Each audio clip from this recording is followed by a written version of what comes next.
How would you define addiction? Addiction is an uncontrollable connection and use and abuse of something that is counterproductive to our lives. My name is Tammy, and I have 2 daughters who have struggled with addiction. One has been in recovery for 12 to 14 years, and another one is still in the middle of it.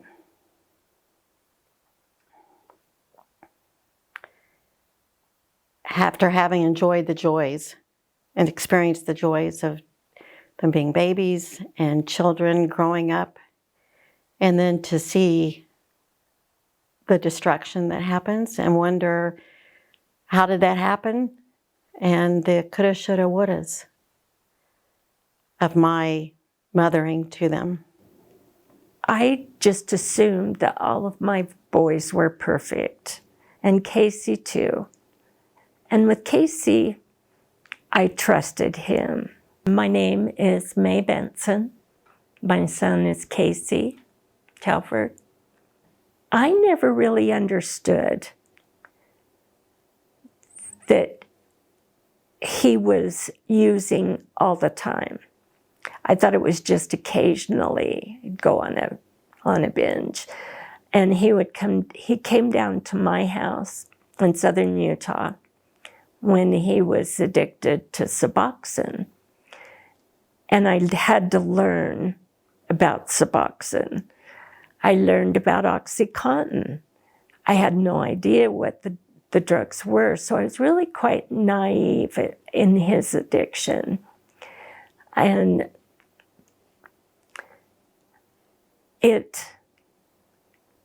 But I just took it for granted that he was still okay, when really he wasn't. Him and his father were sharing drugs. They both, Casey would get a prescription drug, give it to his dad would give him oxys, and they were sharing them all the time, which I didn't have any knowledge of. Every time he would either get arrested, then I would say to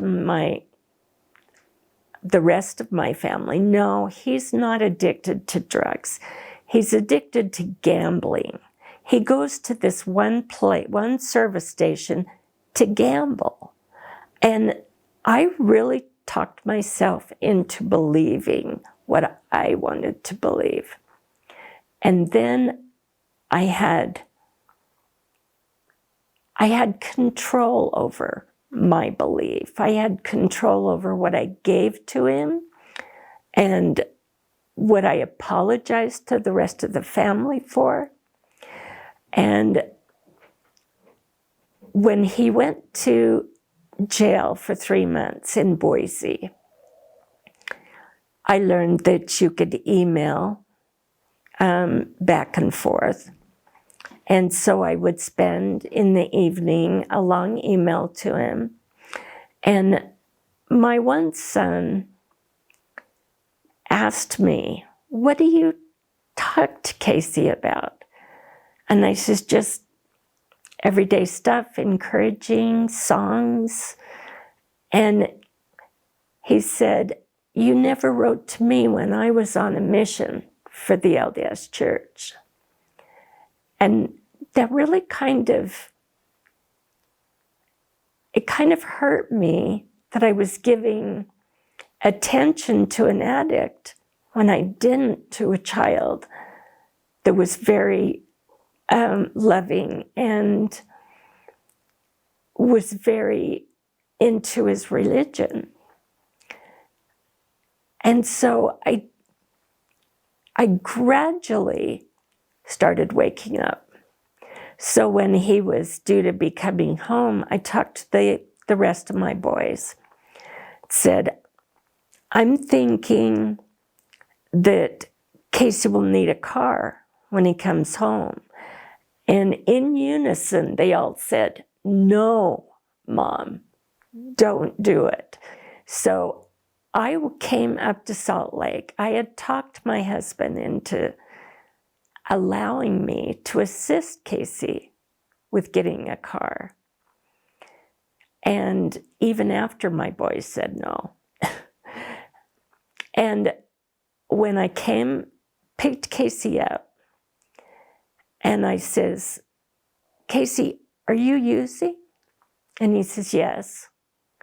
And I was so shocked that here I was going to buy a car for him, and he's using. My family function was not affected in a positive way. Definitely affected my husband and I's relationship. That was a struggle in the way each of us dealt with it, and figuring out how to support each other in that, and then the children that weren't in the throes of addiction, and then the ones that were as they were doing it.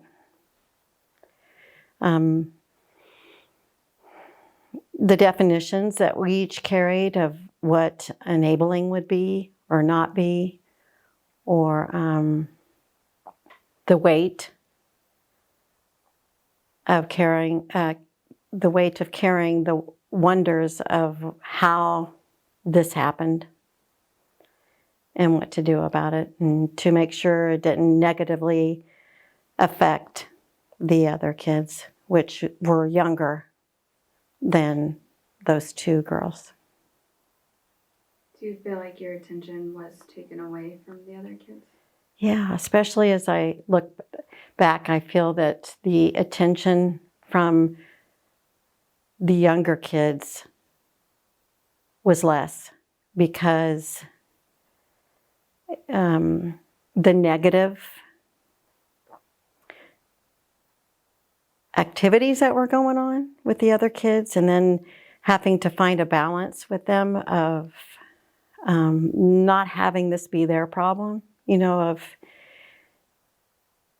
any of the sorrows or the confusion that it carried, because even for my husband and I, it was confusion, because we wondered, how the heck did any of this happen? How did this come to be? I probably blamed myself too much for their choices, so then there was a lot of self-criticism and critical looking at myself, and but at the same time realizing that it wasn't about me, but at the same time it couldn't keep from being about me. Have you ever felt ostracized or judged by others? I have definitely felt ostracized and judged by others. Definitely, because everyone, when they have a young child, their babies come, they don't ever plan and prepare for their child to be involved in addiction. Church, I felt judged by other people, and even other family members sometimes, because you would hear their conversations about people unrelated with our family who may be in the same situation, and maybe even guilty myself, having thought, oh wow, what happened there, But I know firmly that it's not only parenting, that there are trials that for some characteristics of children, their personalities have difficulty with it, that they step into that direction. Do you feel like others placed blame on you?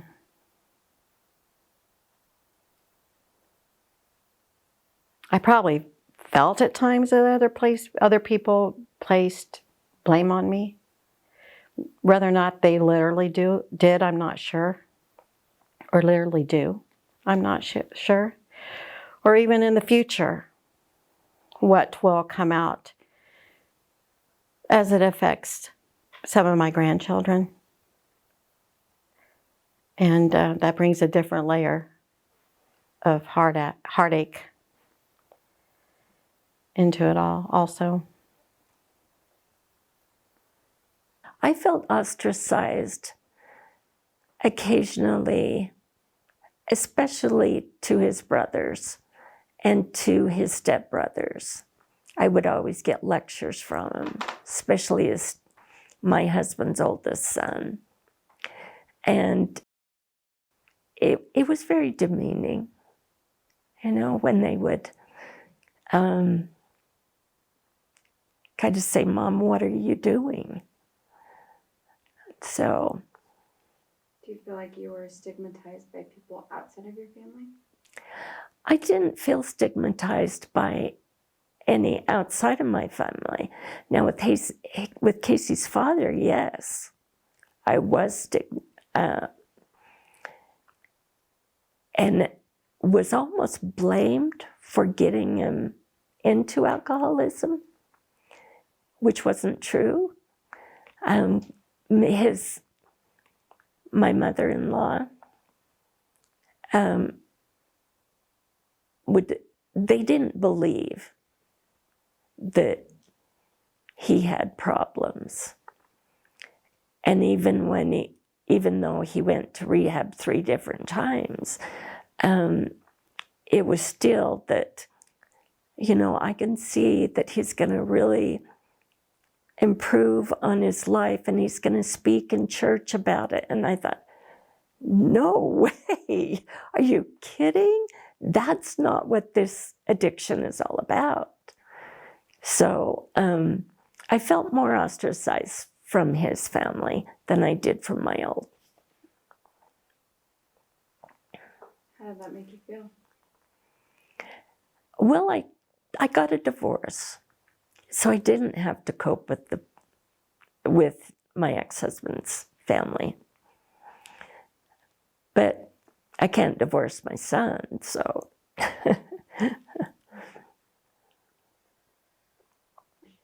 My role as a mother changed on the way to his rock bottom. And I'm realizing how much he's putting into the addiction than I am by trying to control him. So that's when I started letting go. And when I realized that there was nothing I was doing was helping him. And I think then is when I started receiving my own idea of coping skills, how to trust him, how to not trust him, realizing that if he's using, you cannot trust him. It's that simple. And so when I began just texting with him, but I wouldn't reach out to him. He had to reach out to me.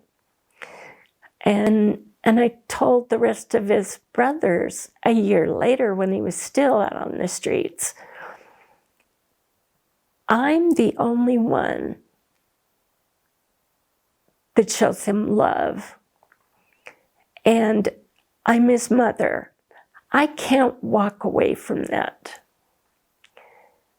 That's something that is permanent. So I kind of felt like I was the only one that could help him and wanted to help him. But when I realized that I had to step away from that thinking and just stay with the texting, encouraging him.